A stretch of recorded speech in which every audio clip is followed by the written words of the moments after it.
This is the Almost Timely newsletter from May 14th, 2023. Content authenticity statement. This week, 100% of this newsletter was written by me, the human. No artificial intelligence was used in it otherwise.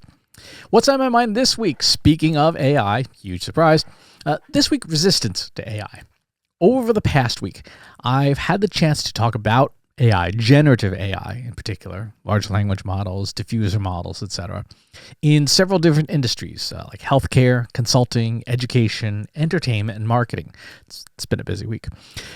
In all these different cases, there's been a common, unsurprising thread, a significant amount of resistance by a portion of the audience to AI. Not to me, not to the material, but to the very concept of generative AI itself. And I won't call it any names or anything, but here's a few anonymized discussion points. Kind of fall in three broad buckets. AI isn't as good as what humans can create. AI will make us all lazy and incompetent, and AI will cause mass layoffs. So let's dig into a few of these points and present what we can for a balanced perspective on them. Number one, AI isn't as good as what humans create. The blanket statement that AI isn't as good as what humans create comes from a place of fear. Fear that machines will, in fact, take many of the good-paying creative jobs. As with all these statements, there is nuance to this. There's subtlety to this. Let's say that quality of work is a normal distribution, a bell curve, right? There's terrible on one end, like, yeah, your face rolled on the keyboard. There's Pulitzer Prize on the other hand, right? Where does AI fall on this bell curve? Based on stuff like what ChatGPT comes up with as an example, especially with good, well-constructed, complex prompts, I think it's fair to say that large language models are solidly in the middle of the bell curve, right? They create good content. Not great, not amazing, not Pulitzer Prize winning, but good. The tools are better than mediocre, which is where they were a few years ago, and they're certainly better than the word salad they spit out at the beginning of generative AI models. So the question for creators is, people like you and me, where are you individually on the bell curve? Right? Where are you on this thing? Are you good? Are you in the middle? Then AI is your peer in terms of content quality. Are you a great creator? Then AI is your lesser. Are you a mediocre creator? Then AI is your better. Here's the question we have to ask ourselves as human creators. Does the work we do on a day-to-day basis, does it merit great, creative, or Pulitzer Prize winning capabilities? For some things, like maybe our next book, yes, I would argue yes, we need great quality. We need amazing quality. We need to hit it out of the ballpark. For a press release, good quality is probably, good enough. How much of the content you create each day is valuable enough, is valued enough by your organization to merit your skills? The stuff that doesn't, that falls below your skill levels, yeah, machines are going to do that, and you're not going to miss it, other than it'll be less work for you to do. But yeah, it's that financial statements blog post you put up on the investor relations blog. You don't need to be a great writer for that. No one reads it except lawyers. The real challenge, the true challenge that we human creators have to face today is not AI as it is right now. It is how fast AI is progressing. 3 years ago, generative AI was pretty bad. Half the time I was like watching chimpanzees play Scrabble. Right? Oh, what just happened there? But there were glimmers back then, particularly on very templated content, that generative AI had promise. Today, large language models create good content. They knock out press releases. They create competent, informative blog posts. Maybe a little dry, but competent. They write moderately compelling emails. That's how fast they've evolved in 3 years. How fast have your skills grown in the same time? That's the challenge we face. Those of you who are great content creators, what will it take for you to go from great to amazing? Those of you who are amazing, what will it take for you to get to those top tier award-winning levels where you get that Pulitzer or that Oscar or that Emmy for your writing? What will it take? And is it faster than the machines are going? That's the nuance to this issue. So those concerns, they're merited. They're merited. They're not paranoia. They're not, Luddites or anything like that. They are merited because machines are advancing really fast. Point number 2, AI will make us lazy and incompetent. The second claim that AI is going to make us lazy and incompetent has some truth to it as well.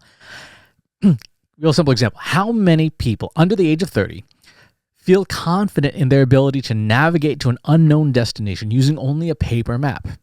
Well, actually, forget about under 30. How many people, period, feel comfortable navigating to an unknown destination only with a paper map?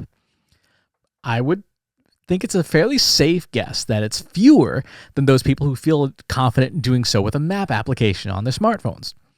How many people feel confident looking up a topic in a hardcover encyclopedia like World Book or Encyclopedia Britannica?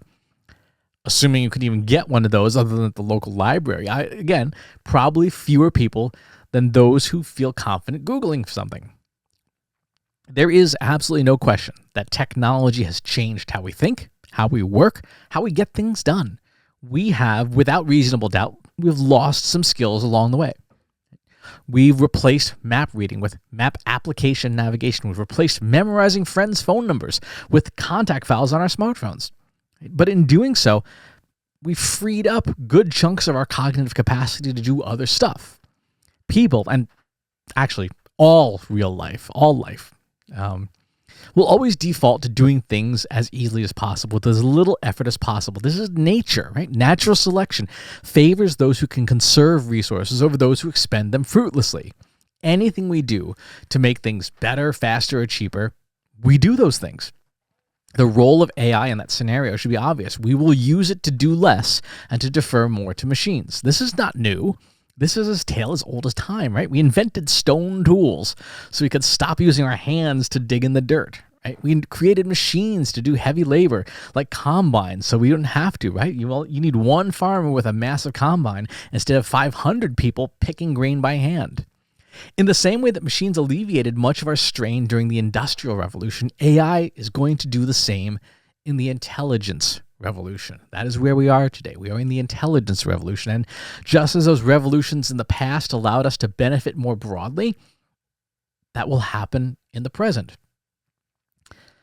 This particular argument, the lazy one, I think is behind some of the dumbest things you can do when it comes to AI. In school after school, office after office, I see people sticking their heads in the sand. Right? They're pretending AI doesn't exist, and they want to tell everyone else, pretend it doesn't exist, right? From the Writers Guild of America to the local high school. I got an email the other day from our local high school here announcing the ban of ChatGPT and reassuring parents that it has been blocked on the school's internet. Never mind standalone services like GPT for All that can run locally on your computer without internet access.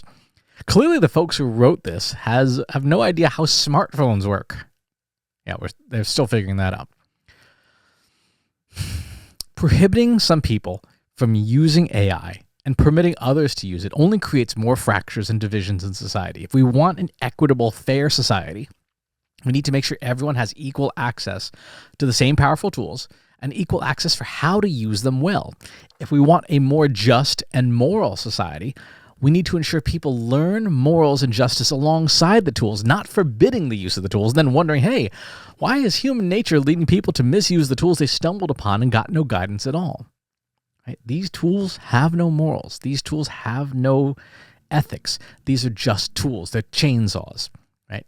It is up to us to teach everybody how to use them well and safely. And right now we're not doing that. And forbidding them, blocking them, telling people to pretend they don't exist is a recipe for disaster.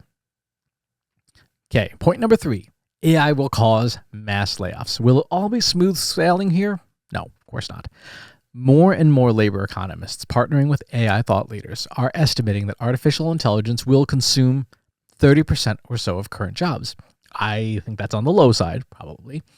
I feel like the figure is probably closer to 50%, but just as the vast majority of the workforce labored in fields 300 years ago, hand-picking cotton and corn and rice and whatever, very, very, very few people comparatively do so now. So we will expect to see similar shifts in knowledge work, in the intelligence revolution. Now, what those new jobs will be or what they look like, we don't know. But that person who's copying and pasting stuff from Google into a spreadsheet 8 hours a day, which real person at the old agency used to work at, that job's going to go away. And it should. It really should. The people who were in those jobs were miserable. That's clearly a job for machines. What will that person be doing instead? We don't know. But I will tell you, 5 years ago, there was no such thing as a making a living on TikTok, right? 10 years ago, there was no such thing as making a living as a data scientist. A data scientist as a hired profession was still relatively new 10 years ago. 20 years ago, there was really no such thing as making a living as a social media influencer or a YouTuber, right? YouTube didn't even exist. We don't know what the future is going to look like. Now, this fear about mass layoffs and things, I think this statement is the most true of the three. AI will cause substantial changes in labor and how we do work, and those changes are going to have substantial economic impacts that we are underestimating right now, whether it's 5% or 30% or 50% of jobs. The percentages don't matter so much as the recognition that change is happening right now in a really big way. And the sooner we recognize it, the sooner we can do something about it. Some of those solutions may be things like, for example, universal basic income funded by proposed things like robot taxes or just regular corporate taxes. The implementation of that is still murky, but it's clear that any profession which uses language or creativity, let's face it, that's a lot of professions, is going to be significantly impacted by AI, especially in capitalist economies where AI leads to dramatic increases in profitability when used effectively at the expense of wages and workers. Other solutions will be all about the integration and supervision of AI by humans. This is critically important and harkens back to point 2. People tend to do the path of least resistance. Having humans continue to be fact checkers, supervisors, conductors of the machine orchestra, if you will be our most important roles, because machines are only as good as the data they're trained on. And let's face it, a lot of what's on the internet, which is where these machines are trained, a lot of that's crap. Any implementation of AI which promises to be turnkey, fire and forget, it's dangerous. You wouldn't just send your self-driving car out for a Sunday drive without you in it, right? Nor should you just deploy AI and forget about it. Just go do its thing, right? No, that's a really bad idea. Are these reasons for opposition of AI that we started with, are they valid? Yes and no. The specifics we can have some arguments about, but there are real concerns underlying these reasons. There are real viewpoints that need to be acknowledged and addressed, and real nuances that we need to communicate. There are also plenty of bad actors who will misuse AI in every possible way, and we need to be prepared for that as well. The only way to accomplish this is with human integration at every opportunity and a willingness to sacrifice some efficiency, some effectiveness, some profitability to ensure a balanced use of AI that's more beneficial than harmful. All right, so what else do we have in the newsletter this week? In case you missed it, 48 days till Google Analytics 4 is the only form of Google Analytics you can use. If you have not made the shift over, hit reply. Ask for help. My company will help you. Trust Insights. That's what we do. Well, one of the many things we do. This week, I also had a piece on how people should be thinking about regulating AI, the regulation of AI. Spoiler, you can't. The cat's out of the bag. Watch the piece to learn what we should be doing instead. That, of course, we're not. Let's talk about jobs. Hiring this week. AI audio research engineer at Antares Audio Strategies, cloud data engineer at Kindred Group, data engineer at Kasia Ziekenhuis, I guess. I don't know how to pronounce Dutch. Data engineering lead at Les Mills, engineering intern for large language models at MoonHub, machine learning consultant at Sports Icon, and senior data engineer at Chicago Public Media. So lots of very heavy AI and data science jobs this week, which I think is really interesting. In other news, Meta is testing generative AI in Facebook and Instagram ads. Yeah, that's going to go well. Um, TikTok is testing a new process to help musicians maximize exposure. Content is no longer king. This is an interesting article by Media Village. ChatGPT pushes the metaverse into the backseat of marketing strategy. Yeah. Planned investments are shifting to AI. Yeah. Let's see. We have more stuff on AI, of course. The difference, Google had a huge week this week in terms of announcements. Palm 2, their upgrades to Bard and things like that. So this coming week, we're going to do another bake-off of the large language models to see how the new versions are doing, because I think it's interesting. And there's a really interesting piece that wades into the waters of politics from the Associated Press. This is in the Dealer's Choice section, about political peril for the 2024 elections in the USA and the AI's usage to mislead voters. And there's some really good examples. Really quickly, because politics is not something that I want to focus a whole lot in this newsletter about, but it is trivial. It is absolutely trivial today to create very good fake content using artificial intelligence. One of the voice cloning services, I spun up a voice cloning instance in like 15 minutes, was able to synthesize a real person's voice, a friend of mine. And she said, yeah, other than the fact that some of the grammar was wrong, it sounded very much like her. It is equally trivial to capture 15 minutes of audio of your favorite politician and then in this service have that voice say pretty much anything you want. There's no fact checking, there's no regulation, there's no, hey, that's not a good idea, built into the tool itself. And it's built on an open source tool, which, as we talked about last week, means that it's in the wild. There's no controlling it. So this is going to be something that people need to be aware of in any political content, regardless of your political orientation. The amount of fake information around anything political is going to be a huge quagmire in the next 18 months in the USA and anywhere, really. So this is something to keep an eye on.